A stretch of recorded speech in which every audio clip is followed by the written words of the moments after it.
That means that everything that's bought and sold has to be exactly the same, because if there are quality differences, then that price goes higher.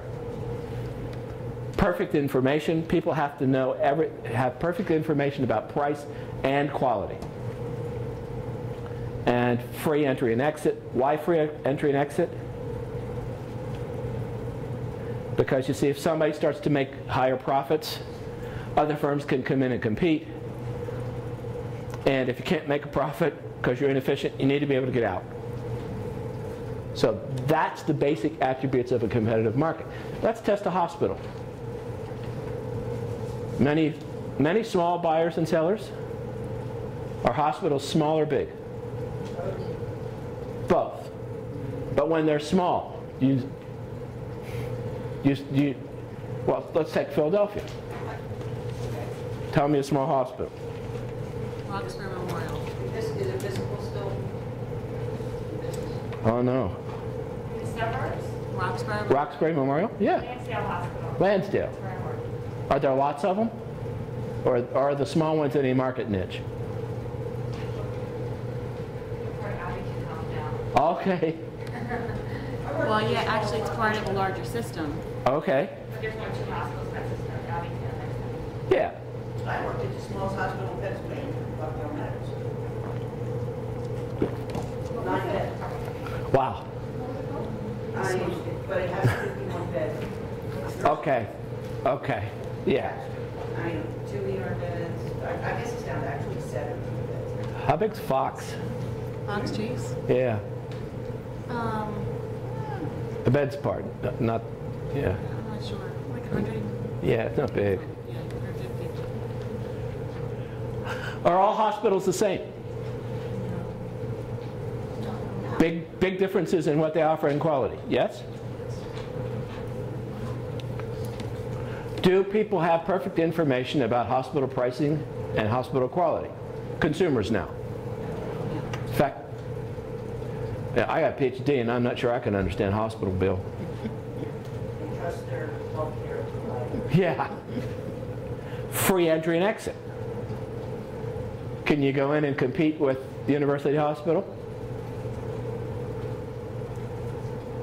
In some states you would need a certificate of need. Do you need a license? Well, it'd take you 10 years to build a hospital. From the time you start to plan it, maybe 5. What? I've seen them go up faster. Really? Existing hospital, building a new hospital, or a new hospital. Building, well, CH has now 2 hospitals. They're building one in East Stroudsburg, and they're talking about There's a coordinator now? yeah. How fast do you think it's going up from the time they started planning it? We've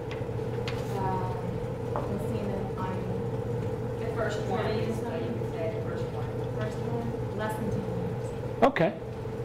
But more than 5? What? More than 5? No. Yes. But less than 10. Okay. When I'm saying free entry and exit, I'm saying if a hospital's charging too much, somebody opens one up next door next week. No, not that.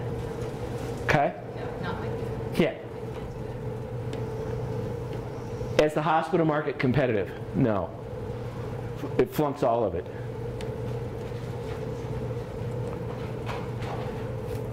So, hold the thought on that. What's that mean?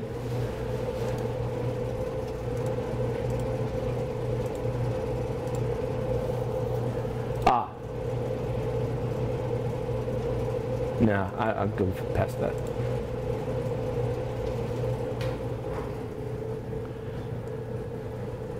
Does it bother you that hospitals make profits? You have to make a profit. Right, no margin, no omission, right? The thing is, that's the job of a firm.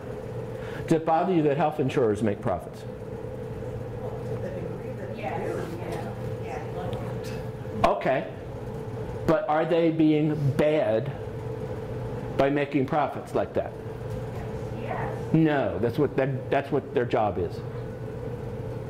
It's our job to make sure they don't make too much in profits as the public, okay? Yeah, but people always say, you hate health insurance companies. Well, we can't because the public has no knowledge of all the things that go into it. Well, that's one of the big problems, is it not? Even those that are educated at our level don't really have the knowledge. So how are you ever going to make a change? Gonna have to. And it's part of what I started talking about yesterday. We'll do more. Okay? You're absolutely right. But I say to you that it is the job of the firm to maximize its profits. Okay? And in fact, all of this charitable stuff that companies do, I claim to you it's inefficient. You know, American Express increases the price. They take my money and donate it to the Sierra Club. Sorry, I'd rather donate the money to Robert Morris. Okay? So it sounds good. The public loves it. But in truth, they're admitting they have monopoly power if they're making charitable contributions at the corporate level. Okay? The other part of this is, right? If you're trying to maximize profits, do you really want competition? No. Any hospital CEO who says, oh, we're in favor of competition, they're feeding you a line. And I've heard them say it lots and lots and lots. We're pro-competition. And in fact, hospitals really want certificate of need back in Pennsylvania. They don't want to compete. Highmark wants certificate of need back. You see, because what you really want to do if you're in competition is to become a monopolist and get rid of all your competition, right? In any way that you can. It's natural. And like you say, it's our job as consumers and as the public is we need the government enforcing the antitrust laws, and they haven't done it for 20 years, which is the biggest part of the problem. Is competition fun?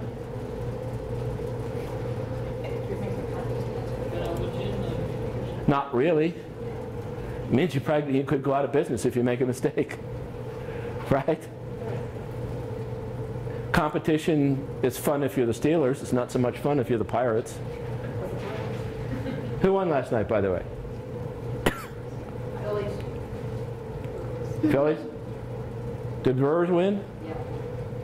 No? Yes, they did. The Brewers won? Oh, okay. That's Pittsburgh. They were in first place 3 weeks ago. Now they're, what, 14 games back?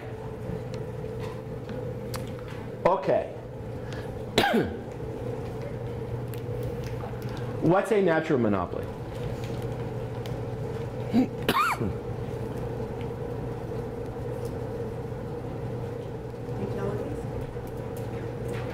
Maybe. Maybe not. Let's take any... Who's in countersport? How many people you got in countersport? As in the population of town, Yep. maybe 1,500. And you got a hospital? How big's your hospital? It's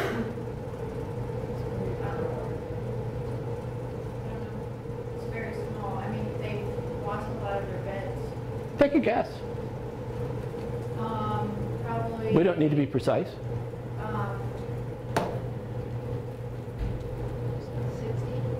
Okay.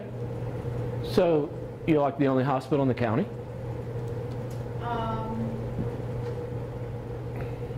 Is that Warren County? What county is that? That's Potter County. Potter. Yeah, I work in McKean. I work at an extension clinic of theirs. Yeah, probably is. So if I came into Countersport and opened up another 60-bed hospital, what do you think would happen? Someone would go down. One of them would lose? One of them would go out? Yes. Suppose you need a population of 50,000 people to support a basic 50-ish bed hospital. Well, you know what, You are a natural monopoly. It doesn't make sense to have another hospital in Coudersport. Yeah, it's probably only 30 bed. Okay, but you understand my point. Yeah, I do. To have 2 hospitals in your town would not be efficient. And I was in the next county over from her with the little 7-bed hospital with 2 bed ER. we were the other monopoly in our area because the next hospital was, I was probably about 30, 40 miles. I was about in Andover. So, I think that's far now. it's not, it's still a hospital. So we're probably 40 miles away from her. And then the next hospital is Waukegan, which is another 40 miles down the road. Very small too. But what it even out is during fishing season, hunting season, Sure. and all that there, our population expanded from a town of 1,400 people to a town of 30,000. So you got some business. Yeah, so this becomes. People shoot each other? They go out, they put, 50-pound of gear on their back and they Drink too much? and go up climbing up mountains. When they go north interstate 80, they can drink all they want to and then get on the snowmobile and the trees become visible. I stay out of the woods in hunting season. Oh my God, it's just In this state, those people drink and hunt. Or ride snowmobile. That's a bad combination. The hang gliders, they Yep. come out of trees and everything. So it's a different world. Yeah. There can be natural monopolies. A natural monopoly is a market that will only support one firm. So many of your small hospitals are like in Coudersport where you got one hospital in the county. A Carlisle Hospital is a natural monopoly in Carlisle. It made 25% profit last year. That's really big. So if you're not a natural monopoly, then I'll introduce a new concept to you called returns to scale. And we'll talk about this a little more. What returns to scale means is when you first start a business, right? You have to buy a building. You have to hire people. Before you have revenue coming in, I mean, this is like your business, right? You understand. So if you've only got 10 patients, all of those fixed costs, you can't support them on 10 patients. That's not very efficient. As you get bigger, you have more patients, same fixed costs, so your costs per patient go down. And so you have increasing returns to scale from the time you start small and get to what I'll call an optimum. At an optimum, at the right size, you get the best profits. And you are the most efficient because you're the right size. If you get too big, if you have too many patients, and this is just like your practice, right? How many patients a day do you see? What, 4 an hour, 7 hours, 8 hours? You do a 9-hour day? No, Why? because I could never get good. Yeah. There's some right level there. If you do 7 or 8 hours, you're sharp, you can pay attention. You know, you get the 9 or 10 hours, it starts to dull out some, doesn't it? And at a certain number of hours, you're dangerous. Right? That's decreasing returns to scale stuff. If you're getting inefficient because you're too big. And if we have time, I'll show you this in a little more detail. This is production theory, okay? So a perfectly competitive market assumes that the scale of your operation is either increasing or optimal, that you're not in decreasing returns to scale. Also, concept called externalities, and I think I have a lecture on it. I may do that one. Either that or we'll do it online, but it's okay. Have you heard about externalities? What do you know about air pollution? Sucks, I know. Have you read anything about it? Okay. Important concept. I run an electric company, and I burn coal. And I'm out here in western Pennsylvania. The winds blow east toward Philadelphia, so I can buy real high sulfur coal out of West Virginia. I burn my coal, I make sulfur dioxide. Sulfur dioxide drops on Philadelphia, kills all the trees. Okay? Who pays for the trees? Not me. I put it out of sight, out of mind. That's called an externality. The costs associated with my air pollution that I get rid of, if I don't pay them, that's externality to my production. It's an external cost. And because I don't pay the costs, I can produce more electricity. I can burn a whole lot more coal than I could have if I had to pay those costs. Is that like the hospitals that were getting rid of their medical waste in the ocean? Somewhat. That's an externality. That's exactly right, although that's cheating. But yeah. Okay. We've got it in healthcare. We've got it all over the place in healthcare. Let's talk about immunizations. Okay? Two ways. And I alluded to it yesterday. Right? If you all get immunized, I don't need to. I'm a free rider. Right? Not efficient. It's called market breakdown.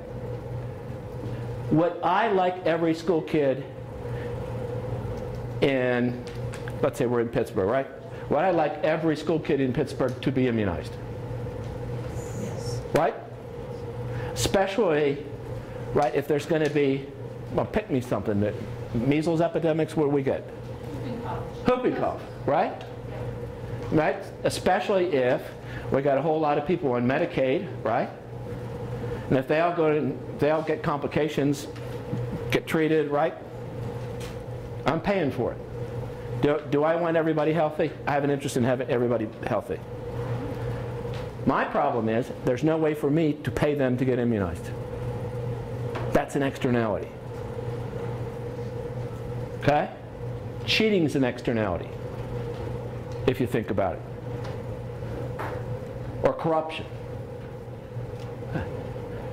You have a college where half the students cheat. What's the employer going to assume? Who said everybody cheats? Yeah. The employer's going to assume that's a bad place. Everybody cheats coming out of there.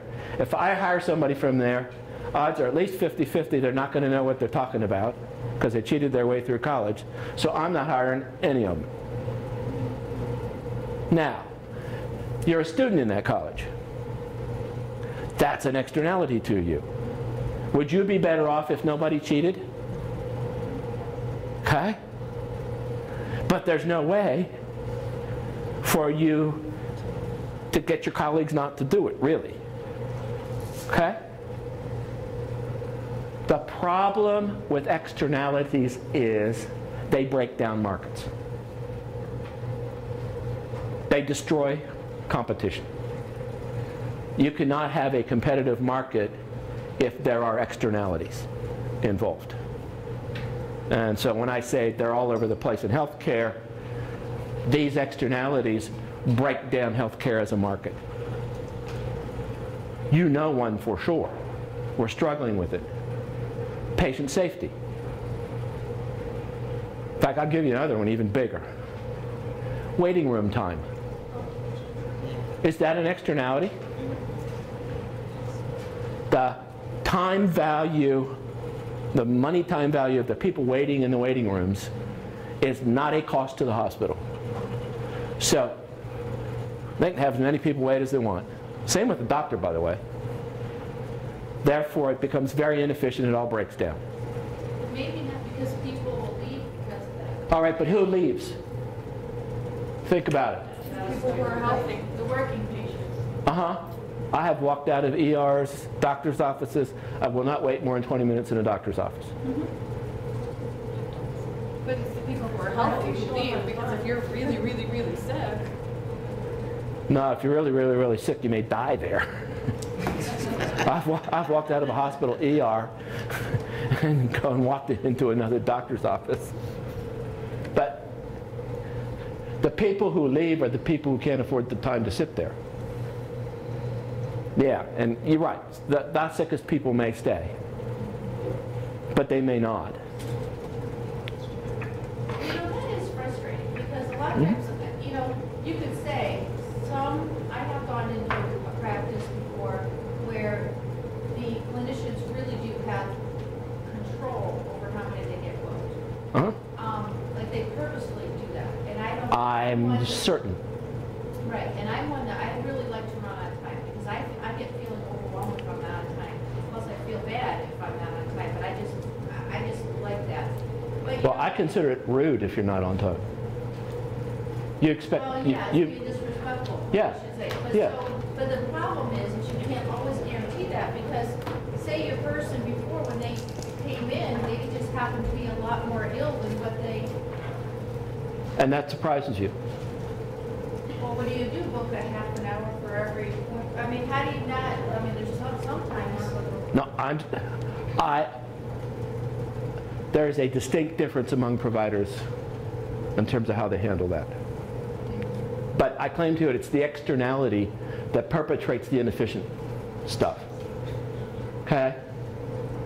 If I could pay you, I would pay you $200 if I can be seen within 10 minutes of the appointment time, and $100 if I'm seen within a half hour, and $50 if it takes an hour.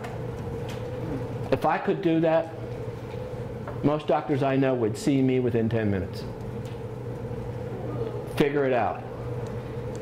And we can do the math. And there's a way to do it. Okay?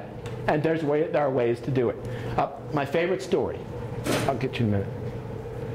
Took my kids into the pediatrician's office. Appointment was at 10. At 11:15, I asked the receptionist what was going on. She said, "We don't know. The doctor's still at the hospital in an emergency." Doctor wasn't even in the place, and when I checked in, she didn't have the decency to tell me the doctor wasn't there. Now, is that disrespectful? Yes. By the way, I know some people are starting to bill doctors for their waiting time.